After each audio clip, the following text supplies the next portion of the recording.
తగ్గ రిక్వైర్మెంట్ ప్రకారం మీరు విఐపి స్పెషల్ సర్వీస్లోనే మీరు రిజిస్టర్ అయ్యారు. ఓకే, సో నేను మీకు గ్రూప్ అలాట్మెంట్ ఇవ్వడం జరిగింది, ఒక అసిస్టెంట్ను అరేంజ్ చేయడం జరిగింది.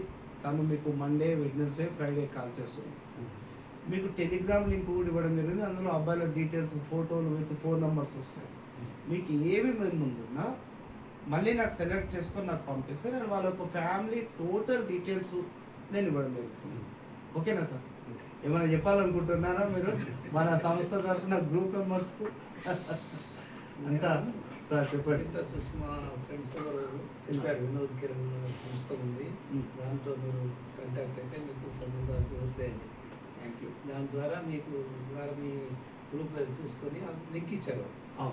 దాని నుంచి మేము మీకు కాంటాక్ట్ చేయడం జరిగింది. మా అమ్మాయి విషయంలో వచ్చాము, మీ యొక్క సహకారం ఉంటే తొందరగా 100% సక్సెస్ చేస్తాం. నేను ఏమంటున్నా అంటే ఎవ్వరు అబ్బాయిల తల్లిదండ్రులైనా సరే అమ్మాయిల తల్లిదండ్రులు తొందరపడదు, చూసి ఒక్క ఫ్యామిలీకి ఇంకో ఫ్యామిలీ మంచిగా ఏమంటారు సార్ కమ్యూనికేషన్ ఉంది అని అనుకుంటే ముందుకు పోవచ్చు అన్నది నా అభిప్రాయం. డీటెయిల్స్ అనేది చాలా ఉన్నాయి. ఇప్పుడు మీరు వచ్చినప్పటి నుంచి మీరు స్టోరేజ్ చేసుకుంటారే పోతుంది. డీటెయిల్స్ ముఖ్యం కాదు, ఫ్యామిలీలో ఉన్న మనకు కరెక్ట్ అనుకూలంగా ఉన్నారా లేదా వాళ్ళని చూసుకుంటే సరిపోతుంది. ఓకేనా? 100% సపోర్ట్ ఇస్తా. Thank you sir. మేడం మీకు కూడా నమస్తే. Thank you.